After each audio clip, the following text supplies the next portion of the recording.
प्रिया, मैंने आपको होस्ट बना दिया है, आप रिकॉर्डिंग स्टार्ट करें। स्टार्ट हो गई है। Thank you. अच्छा, अब हमारे पास जो हम पीछे तक जो मैंने पढ़ा था वो हम लोग पढ़ चुके हैं। सबसे पहले क्लाइमेट क्या होता है, उसके बाद हमारे पास आ गया था ग्लोबल वार्मिंग क्या है। ग्लोबल वार्मिंग के बाद हम लोग आ चुके थे कि उनके हॉरेंडस से इफेक्ट क्या होंगे। फिर हमने कॉम्पोजिशन पढ़ी कि अर्थ एटमॉस्फेयर की क्या है, और ग्लोबल वार्मिंग की कॉम्पोजिशन, एटमॉस्फेयर की कॉम्पोजिशन ग्लोबल वार्मिंग के बाद अभी हम लोग आ गए ग्लोबल डिमिंग पे। ठीक है, अब मैं ग्लोबल डिमिंग शुरू करता हूँ। ग्लोबल डिमिंग सर बेसिकली, जी जी जी सर वो सर आफ्ताब से एक बात करनी थी। वो हसीब कह रहा है कि लिंक तो भेज दिया है, वो पासवर्ड और आईडी भेज कर दे। यार वो मैंने भेज दिया, काइंडली उसको कह के चेक कर ले। जी सर, जी सर, मिल गए, मैं आ गया हूँ सर। चलो okay good, okay thank you. अच्छा, तो ग्लोबल जो वार्मिंग है ना, उसके बिल्कुल एक ऑपोजिट, मैं आपको भी बात कर रहा था जब रिकॉर्डिंग हमारी ख़त्म हुई थी, मतलब जो सेशन, कि हर चीज़ की एक्सट्रीम अच्छी नहीं होती। तो मतलब ये अभी हम लोगों को ये नहीं कि ग्लोबल वार्मिंग बिल्कुल ही ना हो और ग्लोबल वार्मिंग बहुत ज़्यादा हो, ये दोनों गलत बातें। तो हमारे पास ग्लोबल वार्मिंग थोड़ी बहुत होनी चाहिए। ठीक है, अभी मैं आपको बताता हूँ क्यों, आगे जाके हम पढ़ेंगे। अब आपके पास जो ग्लोबल डिमिंग है ना, वो आपके पास ऑपोजिट फिनोमेना है ग्लोबल वार्मिंग का, जो अभी ये लिखा भी हुआ है। Global dimming is defined as the decrease in the amount of solar radiation reaching the surface of the earth, which causes cooling effect and caused by aerosols and other pollutants. On the other hand, global warming causes heat effect in the earth atmosphere and caused by greenhouse gases. अब जिस तरह मैंने पहले detail में आपको बताया था कि ग्लोबल वार्मिंग जो आपके पास हो रही है वो डिफरेंट फैक्टर हैं, जिसमें एक बहुत बड़ा फैक्टर ग्रीन हाउस गैसेस थे। अब जो आपके पास ग्लोबल डिमिंग है वो उसके ऑपोजिट फिनोमेना है। ऑपोजिट मतलब इनवर्स या रिवर्स, जो भी आप बोलना चाहो।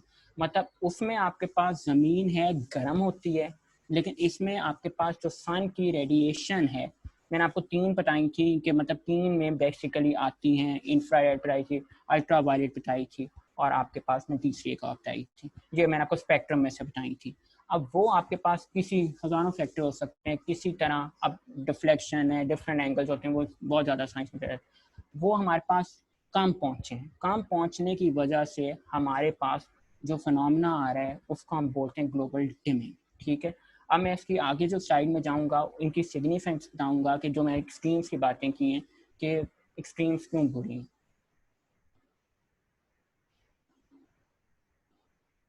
अच्छा, तो अभी हमारे पास आगे वो आएगी स्लाइड, वो मैं पहले, अभी हमारे पास जो इफेक्ट है वो है ग्रीन हाउस इफेक्ट। पहले वही मैं आपको बता देता हूँ, ये स्लाइड है extreme of green house effect जो आपके पास है वो क्या होता है। पहले ग्रीन हाउस बताते हैं, फिर आपको एक्सट्रीम पे जाऊँगा।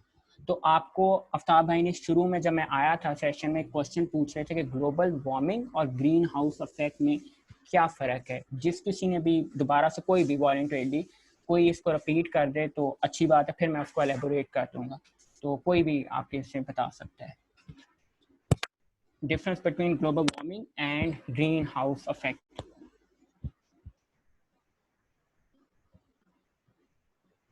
मेरी आवाज़ सबको आ रही है? जी जी, आपकी आवाज काफी लाउड एंड क्लियर आ रही है। अच्छा ठीक है, तो कोई नहीं बताना चाह रहा मतलब? नहीं, मैं पूछता हूँ ना इनसे, एक सेकंड। अच्छा। ये एक सेकंड, हुमा बताएं क्या है ये, इसका आंसर क्या होगा? सर मैं तो पिछली रिकॉर्डिंग में नहीं थी, लेकिन बस वैसे ही मुझे थोड़ा थोड़ा मतलब आइडिया जो हो रहा है ना कि ग्रीन हाउस इफेक्ट जो है वो यानी पॉजिटिव, और ग्लोबल वार्मिंग जब मतलब उसकी वजह से हीट टेम्परेचर इंक्रीज होना स्टार्ट हो जाए तो तब वो नेगेटिव फॉर्म में चला जाता है। चलो ओके, मैं किसी और से पूछता हूँ। ये क्या है आपके पास सोनिया, इसमें ग्रीन हाउस इफेक्ट, ये जो जो इन्होंने क्वेश्चन किया, इसका आंसर क्या है सोनिया?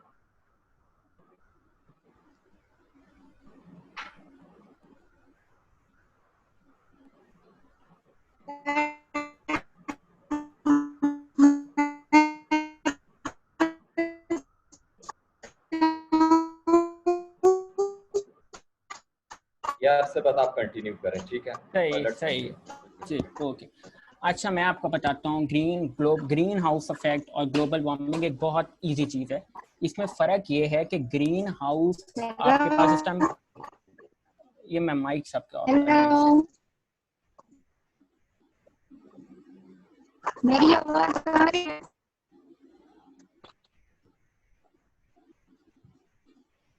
अच्छा, अब मैं बोलूँ आपके पास कि आपके पास ग्लोबल वार्मिंग जो मैंने आपको जिस तरह पहले बताया था कि वो आपके पास एक increase in the average annual temperature जो है आपके पास है ग्लोब का, उसको बोलते हैं। लेकिन जिस तरह ये हीट आपके पास रिटेन करती है ना एटमॉस्फेयर में, मतलब हम ये कह सकते हैं सादा लफ्ज़ों में कि किस तरह आपका एटमॉस्फेयर उसको गर्म हो रहा है, रिटेन हो रहा है, मतलब उसके अंदर हीट कैसे रिटेन हो रही है, मतलब किस तरह गर्म हो रहा है, मतलब आप इस तरह कह लें कि एक एजेंट एक्ट हो रहा है इसका। तो वो जो है कि मतलब मैं आपको इस तरह बोलूँ कि ये the greenhouse is how the heat is retain by the atmosphere due to the greenhouse gases while the global warming is an average increase and annual increase in the atmosphere around the globe। तो इनमें फ़र्क ये है कि जो आपके पास green house affect है वो आपके पास किस तरह आपके पास गर्मी रिटेन हो रही है, और जो आपके पास ग्लोबल वार्मिंग है वो आपके पास एक फिनोमेना है जो इंक्रीज इन टेम्परेचर का है। तो इसमें बेसिक सा डिफरेंस ये है। अब ये मैंने एक एनिमेशन लगाई है आप लोगों के लिए, ये एनिमेशन एक मिनट चल पड़े। एक्सक्यूज मी सेप्टल भाई, जी जी जी बोले बोले।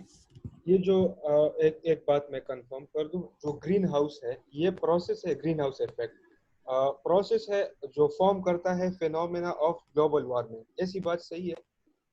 बिल्कुल सही बात है आपकी। अच्छा, मैं फिर से वीडियो को रिप्ले कर रहा हूँ कि अब ये आपके पास जिस तरह अभी आप ये सेल्फ एक्सप्लेनेटरी कि सनलाइट रीच कर रही हैं, अब आपके पास रिफ्लेक्ट भी कुछ करेंगी, कुछ अब्जॉर्ब होगी, अब आपके पास एक गैसेस का फिनोमेना आएगा। ये देखिए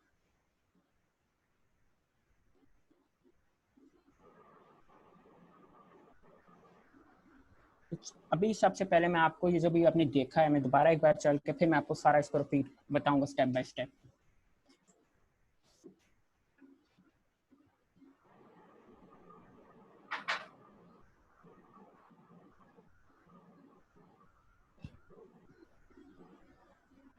अब बेसिकली हो क्या रहा है इसमें कि आपके पास सूरज से, जिस तरह मैंने बताया कि आपके पास जो 3 वेवलेंथ की जो है रेज आपके पास आई और वो आपके पास ज़मीन पे आ रही हैं।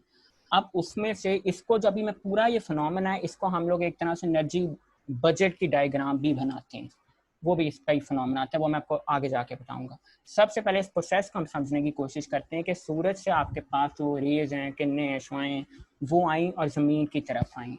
अब वो आई, उनमें से कुछ तो ज़मीन में एब्जॉर्ब होगी, कुछ रिफ्लेक्ट होगी, जो आपको दूसरे स्टेप में नज़र आया था। अब ये जो आपके पास हो रही है जो रिफ्लेक्ट होगी, चलो जी उनका तो वो एटमॉस्फेयर उसका काम है। अभी आपके पास जो आपके पास ज़मीन में ग्रीन हाउस गैसेस हैं वो इन अशाओं को अब्जॉर्ब करती हैं, ठीक है। अब वो भी एक अलग फिनोमेना है कि अब्जॉर्ब क्यों करती हैं, वो एक पूरी साइंस है, उसकी अभी ज़रूरत आप लोगों का नहीं। वो अब्जॉर्ब कर लेती हैं और अब्जॉर्ब करने के बाद वो दोबारा ज़मीन में, मतलब इसी तरह एक अलग अंदर सब फिनोमेना जिस तरह वो रेड वेव ने करी थी वो होना शुरू हो जाता है, साइकिल चलना शुरू हो जाती है। उस साइकिल से वो टकराई, इधर गई उधर गई, इस तरह गई। तो वो जो उनके अब्जॉर्ब के बाद जो अंदर ट्रैप होती हैं और पेनिट्रेशन करती हैं ज़मीन के अंदर, तो ये जो पूरे ज़मीन को ये इन वजह से जो गर्म होता है ना, जो रेज आई और इसे, तो इसको हम ग्रीन हाउस इफेक्ट बोल रहे होते हैं। तो अभी आप मैंने जो अभी बोला है दोबारा से मैं आपको एक बार वीडियो प्ले करता हूँ, जिसमें सनलाइट रीचेस द अर्थ, ये पहला था स्टेप था। उसके बाद कुछ रिफ्लेक्ट होगी जो मैंने आपको बता दिए। अब ये some is absorb and radiated as an heat and most of the heat is absorbed by green house gases, मैं बता चुका है, reflect in all direction warming the earth, जिस वजह से ज़मीन आपके पास गर्म हो रही है। और जिस तरह अभी किसी ने बोला था, मुझे नाम भूल गया, तो वो क्या है कि वो जो उन्होंने बोला है वो बिल्कुल सही बोला है कि मतलब वो भी एक उसका फिनोमेना जो उसको एक्ट कराने के लिए जो चीज़ यूज़ हो रही है उसको आप कह सकते हो, डिफरेंट एंगल में आप किसी तरह भी उसको बोल सकते हो। आगे हम चलते हैं कि अब extremes of green house gases, हमने अक्सर सुना होगा कि जनाब इस प्लेनेट पे लाइफ नहीं है, इस पे है, इस पे है, उसमें नहीं है। उसमें क्या है? तो हम जो है कि सबसे पहले इस टाइम मैंने एक जो पिक्चर लगाई हुई है लेफ्ट की तरफ, वो आपकी मार्स की है। ये नासा के से मैंने उठाई थी वेबसाइट से, नासा क्लाइमेट चेंज है उसका सेंटर वहाँ से, और दूसरा आपके पास वीनस की है। अब फ़र्क क्या है कि जिसमें एक पॉइंट जो मैंने कहा था extreme not enough green house के इफेक्ट में जो हो रहा है, मतलब वहाँ आपके पास बिल्कुल ही फ्रोजन चीज़ें, और जो इधर है वो बिल्कुल आपके पास 1 स्टेज पे पड़ा हुआ। ये डिटेल्स लिखी हुई है कितना कितने। तो मतलब हमारी अर्थ को सस्टेन करने के लिए, बैलेंस करा रखने के लिए, म्यार रखने के लिए हमें जो चाहिए वो एक नॉर्मल सी चीज़ चाहिए, जो मैंने आपको बताया कि दोनों एक्सट्रीम्स नहीं होनी चाहिए। तो इस वजह से आपके पास ग्लोबल वार्मिंग और ग्लोबल डिमिंग दोनों ही हमारी लाइफ में बहुत ज़्यादा इंपॉर्टेंस रखता है। अब अक्सर आपसे कोई भी क्वेश्चन पूछ ले कि यार ग्लोबल वार्मिंग कम करने के लिए हम लोग क्या ग्लोबल डिमिंग बढ़ाने के लिए, ऐसा नहीं कि हम वो काम ना करें, मतलब कोई अल्टरनेटिव तैयार करेंगे। आप ये ना कहना शुरू कर दें कि डिफॉरेस्टेशन करेंगे तो उस तरह से ये भी है कि जनाब आप कह रहे हो तो ग्लोबल डिमिंग एक रिवर्स रिलेशन है, तो वो तो बढ़ेगी। हमने हमेशा सस्टेनेबिलिटी अचीव करने के लिए ऐसे मेथड यूज़ करने होते हैं जो वाइबल हों, ऐसे ना हो कि मतलब जिसमें जो सेंस ना बना रहे हों। तो मतलब मैंने आपको इसका बताया कि ऐसा ना हो कि आपको ज़्यादा चीज़ें जलाना शुरू कर दो, एक बढ़ेगा एक कम होगा तो फ़ायदा होगा, वो बिल्कुल भी वाइबल आंसर नहीं होगा, सोल्यूशन नहीं होगा।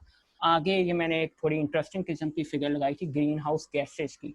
तो मैंने अभी आपको बताया था कि कोई भी रिपोर्ट पढ़ लोगे ना, किसी भी एग्रीमेंट, किसी भी कॉन्फ्रेंस की, तो 6 वो गैसेज ग्रीन हाउस का मेन डिस्कस करता है, क्योंकि एनवायरनमेंट में और भी बहुत सी हैं, साइंस वालों को शायद याद रह जाए, बकिया तो बिल्कुल रहने वाली नहीं।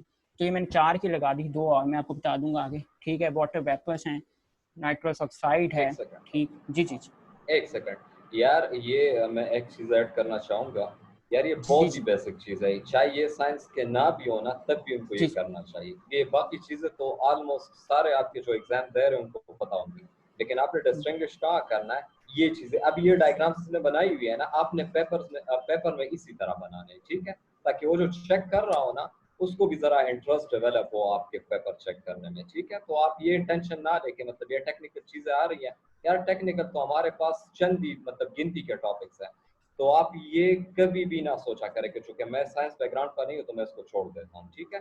सो यू शुड जो भी चीजें सबक डिस्कस कर रहा है ना स्लाइड्स में, आप सब ने irrespective of your academic background ये कवर करनी है, ठीक है। ये बात ज़हन से निकाल दे कि ये चीज जो है साइंस वालों के लिए थी तो मैं इसको स्किप कर लेता हूँ या कर लेती हूँ, ठीक है। आप सब ने एक ही तरह की प्रिपरेशन करनी है। चलो ओके, थैंक यू। अच्छा, ग्रीन हाउस गैसेज हैं आपके पास, ये मैं बता दूं, अगर सर ने फिर कह दिया। अब ये तो स्ट्रक्चर है ना, ये हम लोग बनाते हैं, सिर्फ स्ट्रक्चर है। आप एक बार इसकी प्रैक्टिस करोगे तो आप लोग सब बना सकते हो। ये नाइट्रस ऑक्साइड है, कार्बन डाइऑक्साइड है और मीथेन है आपके पास, जिसको आप लोग आम लफ्ज़ों में आप गैस जो बोलते हैं ना, अपनी सुई गैस, वो भी आप लोग बोल सकते हो CH4, ठीक है। अब मैंने आपको अब बताया था कि शुरू में कि याद मैंने बोला था 0.03% वो वाली जो ईयर में है, वो आगे जाके अभी हम उसको डिस्कस करेंगे, वो इसकी है। मतलब मैं अभी क्यों उसको अगर याद किया था स्पेसिफिकली, और अभी भी दोबारा करा रहा हूँ कि उस पर एक ग्राउंड बनाऊंगा मैं। इसी तरह difference between global warming and green house effect जो मैंने शुरू पहले ही पूछ लिया था, वो आगे यूज आई। The greenhouse effect is how heat is retained by the atmosphere due to the greenhouse gases, whereas global warming is the increase in average annual temperature across the globe. आगे है world response to climate change challenge. अब ये जो है कि जनाब ये चीज़ें हो ही जा रही हैं, तो दुनिया क्या कर रही है, हम क्या कर रहे हैं, ये काफ़ी बड़ा क्वेश्चन है। तो मैंने आपको इस तरह बताया था कि पाकिस्तान का कोई भी वेबसाइट खोलो अदारे, तो आपको हर जगह चीज़ एग्रीमेंट और ये कॉन्फ्रेंस मिलेंगे, इंटरनेशनली भी बहुत ज़्यादा हैं। तो इसकी जो है ये फिगर है मैंने खुद बनाई थी, मतलब डिफरेंट स्टडी करके, और मैं बताऊँगा इस फिगर की आपको काफ़ी जगह से ये शायद डिफरेंट हो थोड़ी सी। दो जो मेन चीज़ें ना ब्रॉड हम करें क्लासीफाई, वो है अडेप्शन और मिटिगेशन। अब आपके पास जिस तरह आप सबको पता होगा, अडॉप्ट से मतलब अडेप्ट कर लेना कि मतलब चीज़ें बुरी हो भी रही हैं भाई, मैं अपने साथ इसको एडजस्ट हो जाता हूँ, ठीक है। और मिटिगेशन है नहीं भाई कि भाई नहीं ये गलत है तो मैं इसको किसी तरह काम करूँ, ये जो चीज़ है ये आपके पास है मिटिगेशन। तो अब आपके पास ये दो कैटेगरीज मेन होती हैं। कोई भी आप क्लाइमेट चेंज की खोलोगे रिपोर्ट या पॉलिसी, तो उसमें आपको ये दो लफ्ज़ आपको ज़रूर मिलेंगे। अब आपके पास आता है क्लाइमेट चेंज के अंदर किस तरह एडजस्ट कर सकते हैं। दो मैंने आपको ये क्लासीफाई में आपको बताई जाता हूँ। अडेप्शन है, अडेप्शन के अंदर पहले आता है वाटर रिसोर्सेज, फिर आता है एग्रीकल्चर एंड लाइफ स्टॉक, उसके बाद आता है ह्यूमन हेल्थ, उसके बाद आता है फॉरेस्ट्री। अब ये जो आपको एरो नज़र आ रहे हैं ना पिंक कलर के, इस एरो को मैंने जान के इस तरह से बनाया हुआ है। वजह क्या है कि ये सेपरेट भी अडेप्शन में आ सकते हैं, और अगर आप इनको देखो तो इसके साथ इसका लिंक भी कहीं ना कहीं से आप जोड़ सकते हो, ठीक है। वो आप सब समझदार, मैं बता भी दूंगा वाटर सोर्सेज होंगे तो किस तरह एग्रीकल्चर काम होगी, एग्रीकल्चर काम होगा तो ह्यूमन हेल्थ पे क्या फ़र्क आएगा, और इसी तरह फॉरेस्ट्री वगैरह पे। तो आप कुछ शायद ना जोड़े हों लेकिन ज़्यादातर जुड़ जाएंगे। तो इसी तरह आपके पास अडेप्शन के लिए बायोडाइवर्सिटी, पहले भी मैं लगा था कि अगर किसी को अभी भी क्लियर नहीं हुई क्या मैं दोबारा बोल देता हूँ। बायोडाइवर्सिटी मैंने बताया था कि डाइवर्सिटी से निकला है, डिवर्स जो आपके पास चीज़ें मतलब डिफरेंट प्लांट्स, एनिमल्स वगैरह वगैरह, ये जो सब चीज़ों को आप एक अमलगम बनाते हो ना, ये आपके पास एक बायोडाइवर्सिटी क्रिएट कर रहा होता है, ठीक है। उसके बाद वनरेबल इकोसिस्टम है, डिजास्टर, आपके पास एक बहुत आजकल मशहूर अदारा आप लोगों को सुना होगा NDMA, ठीक है, नेशनल डिजास्टर मैनेजमेंट, ठीक है, वो बहुत ज़्यादा एक्टिव था ये जब क्रैश हुआ था। इसी तरह सोशल इकोनॉमिक मेजर्स हैं वो आपको लेने चाहिए। मिटिगेशन के लिए एनर्जी, जिस तरह मैंने पहले बार बार बोला कि रीयूनेबल एनर्जी को हम मतलब ज़्यादा करें, और हम कर भी रहे हैं, ये नहीं कि पाकिस्तान या इंटरनेशनली कर रहे हैं। जिस तरह आपको पता होगा भावलपुर में जो सोलर CPEC के अंडर है, that's was very awesome project solar का, वो मतलब काफ़ी अच्छा है, आप मेंशन कर सकते हो पाकिस्तान के रिलेटेड।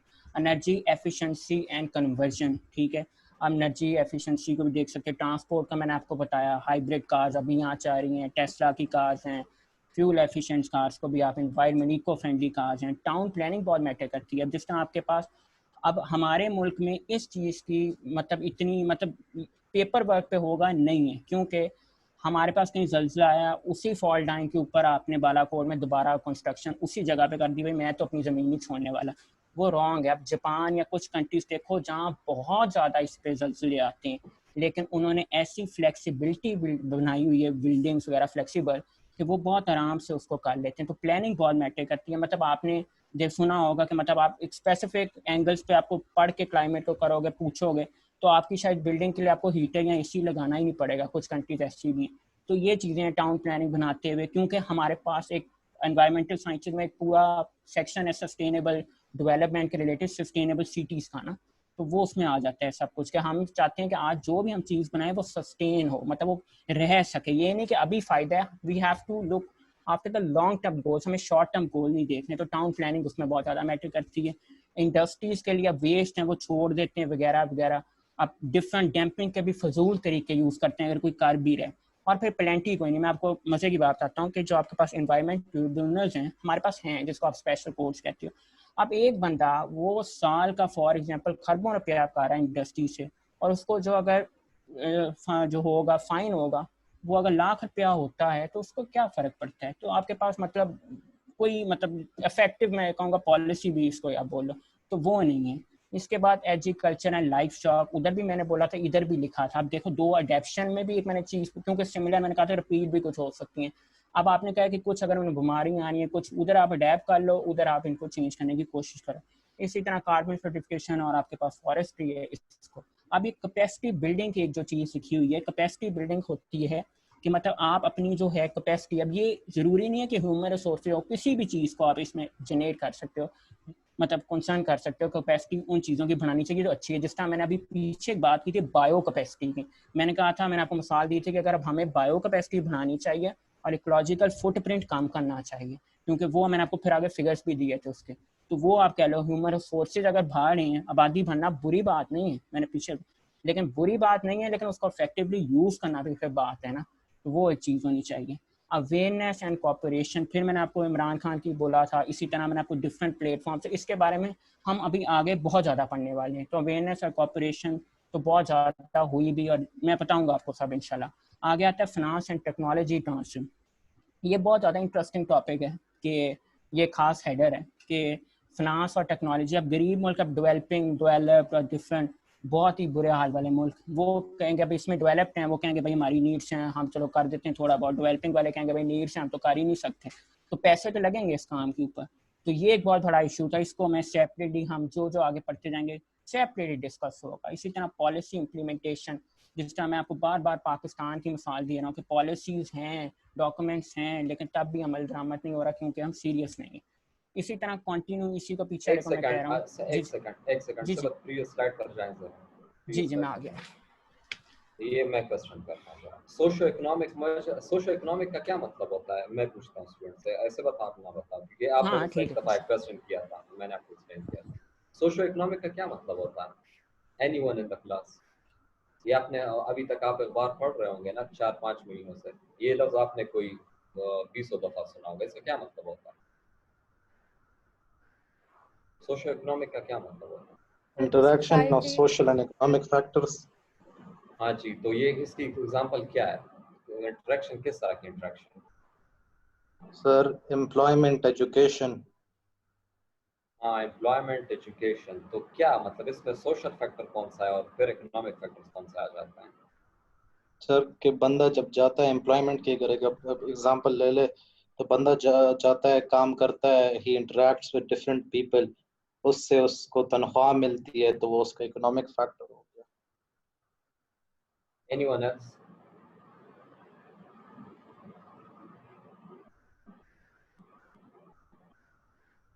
Anyone else?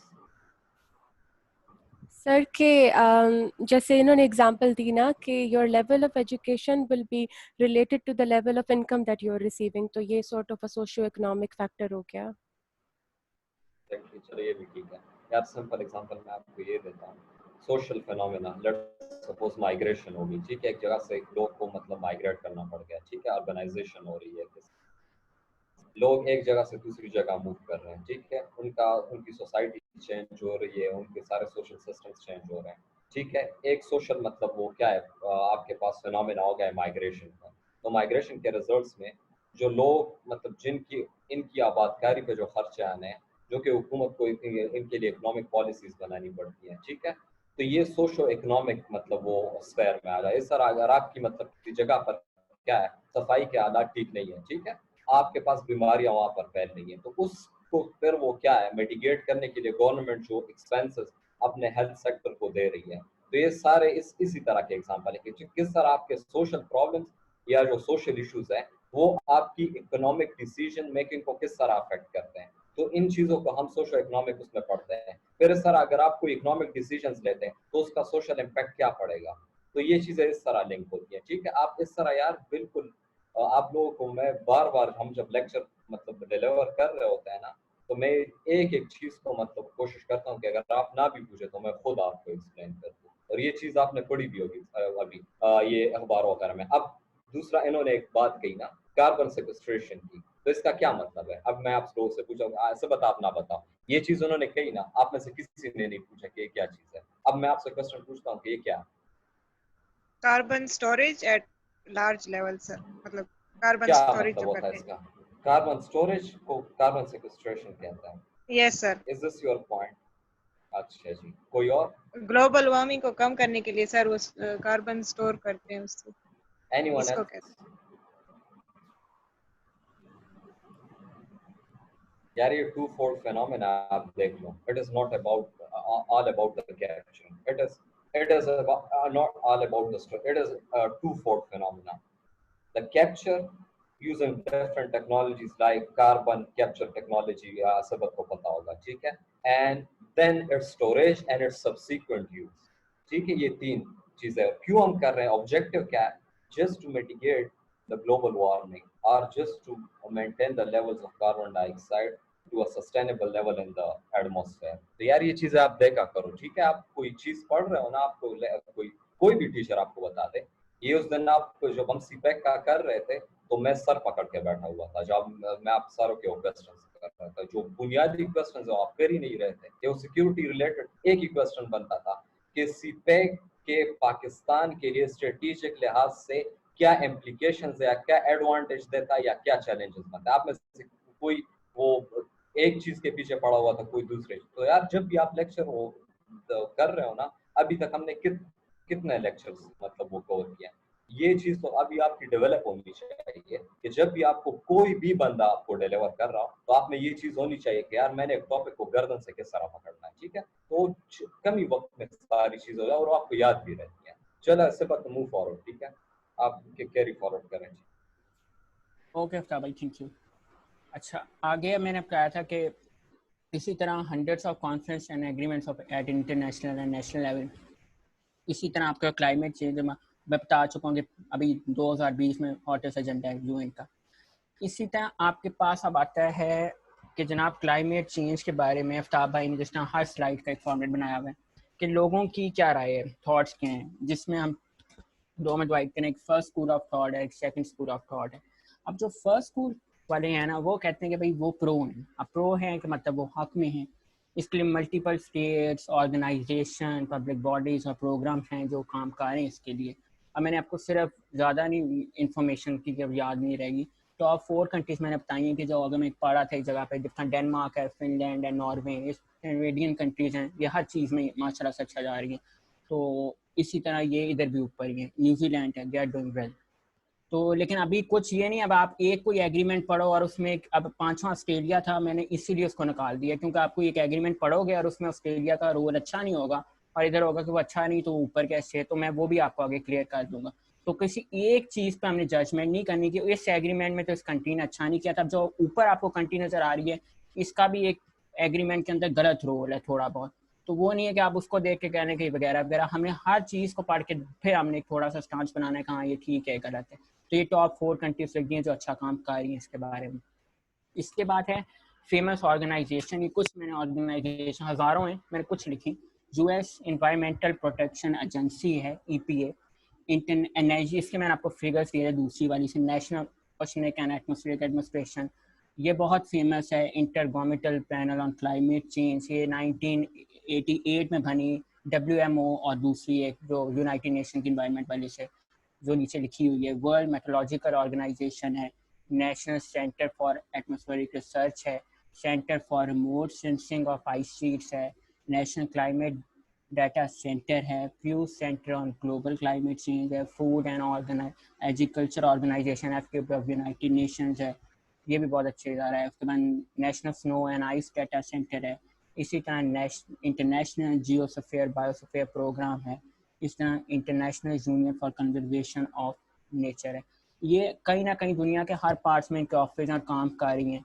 अब अगर आप सबको पढ़ने की ज़रूरत नहीं है और पढ़ना भी नहीं चाहिए, मतलब आपको कुछ के नाम पता है डैट्स को, और कई आपके पास जब आप लिख रहे हो फैक्ट्स एंड फिगर्स किसी के एक दो के भी होंगे तो अच्छा है। जिस तरह मैं आपको अगर इनमें से एक दो का बताऊँ पाकिस्तान के रिलेटेड, अब ये international union for conservation of nature है ना, IUCN, 2012 के अंदर से लेके आगे तक इन्होंने करेज सिस्टम, आप लोगों को पता होगा बलोचिस्तान के अंदर, उसमें इन्होंने बहुत ज़्यादा अपनी इनपुट दी थी। इसी तरह अभी जो मैं अभी बोल रहा था फिगर सिस्टम फॉरेस्ट का मैं बता रहा था अभी, जिस तरह डॉक्टर्स का मैंने बताया। अब ये जितने फिगर आपकी नेशनल स्ट्रीम्स पे आ रहे थे वो ज़्यादा आपके फूड एंड एग्रीकल्चर ऑर्गेनाइजेशन के मेंशन लोग कर रहे थे, वो मैं आपको भी डिटेल से थोड़ा सा एंड पे डिस्कस करूँगा उसका भी। तो वो जो फिगर्स आ रहे हैं आपके पास टीम में, वो FAO ज़्यादा काम उधर कर रही है। इसी तरह अब डिफरेंट हैं, ये बहुत ऊपर वाली EPA बहुत मशहूर है, तो डिफरेंट हैं। आगे आपके पास हैं फेमस प्रोग्राम्स और कॉन्फ्रेंसेस, ये मैंने बिल्कुल 2-3 लिखे। एक सेकंड मैं कुछ ऐड करना चाहूंगा आप लोग की आसानी के लिए। For sure. अगर आपके लिए सारे ये ऑर्गेनाइजेशन याद करना मुश्किल हो ना, तो आपने 3 कैटेगरीज में इसको बाय डिफॉल्ट डिवाइड कर लेना कि हमारे पास इंटरनेशनल लेवल पर भी है, रीजनल लेवल पर भी ऑर्गेनाइजेशंस है और स्टेट लेवल पर भी है। स्टेट लेवल के लिए एक दो एग्जांपल याद कर लें। ये रीजनल लेवल पर अगर कोई ऑर्गेनाइजेशन हो उसके लिए एक आध एग्जांपल याद कर लें, और इंटरनेशनल लेवल पर तो आपको पता ही हो 2-3 ही है। तो ये कि आप 3 कैटेगरीज बना ले, उसकी एक एग्जांपल भी आपको याद हो ना, और वो ब्रैकेट में आप अपने पेपर में लिख दिया करें, तो बंदे को पता चलेगा कि यार इसने बनिस्बत बाकी स्टूडेंट्स के ज्यादा पढ़ा है। ठीक है, so it is just a tip कि आपको याद किस तरह करना है। ठीक है, आगे जाएं। और ये आफ्ताब भाई ने अभी जो बात की है, ये अभी हम ग्लोबल लेवल पे पढ़ रहे हैं। पाकिस्तान का एक पूरा आगे का लहदा टॉपिक आने वाला है, तो उसके अंदर भी आपको इतनी 10-12 मिल जाएंगी। ठीक है, तो अभी वो रीजनल लेवल पे भी डिस्कस कर दूंगा। तो अभी हमारे पास जितनी सारी हैं ये वो आपके पास इंटरनेशनल लेवल की थी। और आगे अब आते हैं famous programmes, conferences and agreements. पहले United Nations Environment Programme UNEP, ये जो मैं कह रहा था कि उसने साथ जो बनवाई थी वो जो IPCC वो उसमें। उसके बाद क्लाइमेट चेंज, ये पूरा अच्छा ये क्लाइमेट चेंज इसका आगे पूरा नाम है। उसके बाद स्टॉकहोम कॉन्फ्रेंस है, ये बहुत मशहूर कॉन्फ्रेंस है, 1972 में हुई आपके पास, और ये स्वीडन में हुई थी, और इससे कुछ सिस्टम चला था आपके पास। उसके बाद इसकी भी हम डिटेल में आगे जाएंगे, तो अभी मैं डिटेल नहीं बता रहा, बस थोड़ा सा अगर इसका एक दो लाइन में बताऊँ कि इसमें 113 कंट्रीज ने शिरकत किया था। 19 आपके पास नॉन गवर्नमेंटेड इंस्टीट्यूशंस थे, 26 इन्होंने पॉइंट दे दिए थे, लेकिन इसमें कुछ बाइंडिंग नहीं था। तो मतलब ये इतना इफेक्टिव एक तरह से फेलियर थी ये कॉन्फ्रेंस। तो मतलब इतने ज़्यादा एजेंडा तो सेट कर लिए थे, लेकिन उनको मतलब इम्प्लीमेंट करने के लिए कोई स्ट्रेटजी नहीं थी, तो उसको स्टॉकहोम कॉन्फ्रेंस कहते हैं ये। उसके बाद आपके पास, अगर मैंने जरा मिस नहीं की हुई वो वजह से नहीं लिखी, उसके बाद आपके पास एक और आपके पास आती है, वो आपके पास रिपोर्ट थी अपर कॉमन फ्यूचर, वो जो आपके पास कंपाइल की थी वो उस वक्त के आपके पास जो नॉर्वे के आपके पास प्राइम मिनिस्टर जो उन्होंने की थी, ब्रन हार्नेट, आप लोगों ने शायद नाम सुना हो। वो उन्होंने 82 में यूएन ने उनको टास्क किया था और उन्होंने 5 साल के अंदर उसको 1987 में दुनिया के सामने प्रेजेंट किया था। वो एक रिपोर्ट ने काफ़ी जो इसमें ग्लिचेस थे ना, शॉर्ट कमिंग्स थी शॉर्ट टर्म कॉन्फ्रेंस में, उन्होंने उस चीज़ को एड्रेस किया था। वो एक बड़ी फेबुलस रिपोर्ट है, मतलब इन्वायरमेंट बहुत अच्छी तरह से, जो भी इन्वायरमेंट पढ़ता है उसको पता होगा उसके बारे में। इसी तरह अर्थ समिट था। अब उस एजेंडे पे ये जो अभी अर्थ समिट है, इसको आपने याद रखना है, यहाँ से जितने भी अभी आप लोग नाम सुनते हो ना, वो इसकी पैदावार है, इधर से ही सारी खेल शुरू हुई है। अब अर्थ समिट है क्या चीज़, इसके अंदर आपके पास जो था, इसके अंदर आपके पास डिफरेंट एजेंडाज थे। उसमें आप सबसे पहले आपने 1992 के अंदर ये हुई, ठीक है, it's about 3 June to 14 of June. तो 1992 में आपके पास होती है अर्थ समिट, और अर्थ समिट आपके पास रियो, एक शहर है ब्राज़ील का, उधर हुई थी। अब ये जो कॉन्फ्रेंस हम डिटेल में हम एंड पे डिस्कस करेंगे जब पूरा कर रहे होंगे। तो इधर से आपके पास डिफरेंट थे, उसके अंदर एक बहुत इंपॉर्टेंट था UNFCCC, ठीक है, एक आपके पास बाइंडिंग एग्रीमेंट था। उस एग्रीमेंट से आपके पास डिफरेंट काम शुरू होते रहे, और आज आपको क्योटो प्रोटोकॉल एक एग्रीमेंट है बहुत फेमस, 1997 में आपके पास प्रपोज हुआ, 2005 में जाके ये आपके पास अप्रूव्ड हुआ, वो उसी की पैदावार है। इसी तरह पेरिस एग्रीमेंट है। अब आपको नाम जो नजर आ रहे हैं ना एग्रीमेंट्स के, ये कैपिटल्स के आपको पता चल रहा है, क्योटो है, पेरिस है, ये उस जगह पे होंगे, ये आपको याद रखना थोड़ा ईजी होगा। और आगे भी जब आफ्ताब भाई शुरू में पूछ रहे थे COP, वो इनके रिलेटेड है, मैं अभी वो बम्बार्ड नहीं करूँगा, वो आस्ता स्टेप बाय स्टेप चलेंगे, तो वो इंशाल्लाह मैं आपको बताता जाऊँगा। यहाँ तक कि आपके पास कुछ मैंने नाम लिए, ये जितनी भी चीज़ें हैं मैंने आपको बताया कि प्रो एटीट्यूड रखती हैं कि भाई क्लाइमेट चेंज आपके पास है, ये बुरी चीज़ है और हमें इससे इसी तरह बचना चाहिए। अब जो आपके पास सेकंड स्कूल ऑफ थॉट है, ये वो लोग हैं जो इस बात में कि भाई नहीं, क्लाइमेट चेंज आपके पास बुरी चीज़ नहीं है, क्लाइमेट चेंज तो आपके पास एक अच्छी चीज़ है, ठीक है, और उनके पास डेफिनेटली रीजंस भी होंगी इस चीज़ की। तो मैंने इसको कुछ 5-4 कैटेगरीज में डिवाइड किया है कि इसमें सबसे पहले वो एक रीज़न देते हैं, science denial, economic, humanitarian, political और क्राइसिस। अब मैं आपको ये आराम से समझाता हूँ कि ये क्या कहे, इसमें है क्या लफ्ज़। जब भी कोई चीज़, कोई ग्रुप, जिस तरह सर ने बहुत बार लेक्चर में बताया, एक्सपोर्ट करता है तो उसके पीछे एक पूरी स्टोरी होती है, तो इनकी भी कोई ना कोई स्टोरी होगी डेफिनेटली। अब उसमें सबसे पहले ये है कि जनाब यही है कि दुनिया में पैसा और हर चीज़ पॉलिसी क्यों है, तो इसमें भी इसी तरह की चीज़ें, ग्लिचेस इन्वॉल्व हैं। सबसे पहले मैं आपको एक फिगर देता हूँ, 5 जो आपका largely public own oil and gas company है, उन्होंने एक लॉबी बनाई है जो हर साल आपके पास 200-200 मिलियन लगाते हैं इसकी लॉबी को कि भाई ये क्लाइमेट पॉलिसी इंप्लीमेंट सही तरह ना हो सके, ठीक है। इसी तरह अब ये मैंने आपको जेनेरिक इन्फॉर्मेशन दी। अब जिस तरह साइंस के डिनाइल हैं, वो तो सबसे पहले भाई यही कहते हैं कि क्लाइमेट चेंज जो है एक नेचुरल साइकिल है, भाई ये तो होना ही है, आप लोग जो मर्जी करते रहो, कोई ऐसा होने वाला नहीं है। उसके बाद मैंने आपको शुरू में बार बार कहा था कि CO2 कार्बन डाइऑक्साइड 0.03%, वो कहते हैं भाई इतनी ये थोड़ी परसेंट में एटमोसफेयर में, तो इसने क्या कर लेना है, आप लोग ग्लोबल वार्मिंग और ये बातें कर रहे हैं। तो ये जो स्मॉल पर्सन थी, मैंने आपको बार बार कहा था ये कॉन्ट्रोवर्शियल है, तो यहाँ स्मॉल पर्सन, इसको यहाँ कॉन्ट्रोवर्शियल वो बनाती है। इसी तरह से डिफरेंट कॉन्फ्रेंसेस और ये इनकी भी हुई। अब आपको एक मैंने नाम देता जो बड़ा मशहूर है, ये ब्रिटेन से एक बंदा था जो बड़ा लीडिंग डिनाइल में आता है, निगल डेविसन। ये बंदा था UK चांसलर था, इसने बड़ा कुछ बातें बोली, बाद में थोड़ा अपना व्यू पॉइंट चेंज कर लिया। इसी तरह की कुछ और भी आप लोग सर्च कर लो तो आपको मिल जाएगी। तो ये बेसिकली साइंस डिनाइल प्रयोग करती है। इसी तरह आपके पास इकोनॉमिक जो आपके पास मानते हैं, अब उसमें ये कहते हैं कि जनाब, अब जिस तरह मैंने आपको कहा था हम कॉन्फ्रेंसेस पढ़ेंगे डिटेल में, एग्रीमेंट्स, तब तो आपको बहुत ज़्यादा बखूबी अंदाजा होगा, लेकिन अभी भी मैं आपको थोड़ी बातें बताता हूँ। अब आपके पास जो 2018 में जो टोटल वर्ल्ड ने जनरेट किया है, आपके पास पैसे जो US डॉलर में बनते हैं 86 10⁻12 आपके पास डॉलर बनते हैं, बहुत ज़्यादा। मतलब अब क्या मैं इसको फिगर्स भी शायद बोलने में ना फिर जाए। इसी तरह आपने उसमें से सिर्फ ये एजेंडा बनाया हुआ कि भाई 1% आप लोग उसका खर्च कर दो एनवायरनमेंट के ऊपर, लेकिन वो लोग इस बात पे भी खर्च करने के तैयार नहीं, क्योंकि उनके पास ये रोना है कि हमारी नीड्स हैं, और डेवलपिंग कंट्रीज कहेंगी भाई कि यहाँ जो बिल्कुल ही बुरे हाल में कि भाई हम तो कर ही नहीं सकते, हम तो भूखे मार रहे हैं। तो इस वजह से आपके पास डिफरेंट प्रीटेक्सेस हैं। एक तो ये बात आ गई। उसके बाद ये भी भूल जाते हैं कि आपके पास आप पढ़ोगे सब्सिडीज दे रहे हैं, डेवलपिंग दे रही है, वो भी मैं आपको डिटेल से बताऊंगा कि कितना मेंशन था किया, कुछ भी नहीं इतना ज़्यादा। इस तरह $5.2 जो ट्रिलियंस हैं वो आपके पास हर सालाना इन्होंने सालाना रखे हुए सब्सिडीज देने के लिए, वो भूल जाते हैं। वो कहते हैं नहीं इससे तो नुकसान हो रहा है। तो डिफरेंट प्रीटेक्सेस हैं, इकोनॉमिक डिनाइल कर रहे हैं लोग। जो ह्यूमैनिटेरियन भी आपके पास अब अच्छा इसकी बड़ी खास अच्छी इंटरेस्टिंग रीज़न देते हैं कि भाई कहीं लॉन्ग समर्स होंगे जहाँ ज़्यादा क्लाइमेट का आपके पास एक्सट्रीम सर्दी है तो उसका फ़ायदा होगा। उसके बाद फिर इनका ये भी कहना है कि 40% आपको अगर पता होगा दुनिया की जो पॉपुलेशन मैंने शुरू में बताया था वो ट्रॉपिक रीजन्स में रहती है, जो मैं 23.7 बताया था above the below the equator. अब उसमें ये कहना है कि जनाब उधर ऐसा फिनोमेना होगा तो उसके एस्पेक्ट होंगे, बारिशें ज़्यादा होंगी, वो होगा, ये होगा, तो उसमें भी आपका प्रीटेक्स्ट देना है। तो मतलब आपके पास डिफरेंट, आपने जो मैंने आपको बातें बताई है उसको ऑपोजिट करी, जो जिसमें मैंने आपको ग्लोबल वार्मिंग और ग्लोबल डिमिंग की कही थी, तो ये भी कोई कह दे कि भाई ग्लोबल डिमिंग अच्छी है, ग्लोबल वार्मिंग बुरी है, वो तो वो मतलब न्यूट्रल नहीं रह रहे। तो इसी तरह वो अपने इसी तरह उनका एक और कहना है कि जनाब कार्बन डाइऑक्साइड भारी है तो वगैरह, ये भी फर्टिलाइजर है, एक्ट हो रही है दुनिया के लिए, अच्छी है, वो है वो।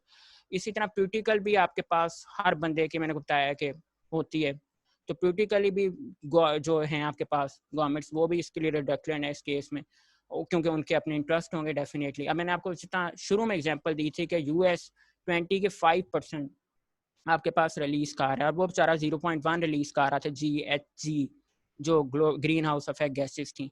अब जो बांग्लादेश में आपको 250 अगर ये चीज़ होती है तो अब उसमें पोलिटिकली उनको देखना चाहिए, लेकिन नहीं, इंटरेस्ट है। अब यही चीज़ें हैं कि मतलब ठीक है डिनाई आप करी जा रहे हो कि भाई हम क्यों एक्शन लें, और इसमें बड़ा मैं आपको एक अच्छी बात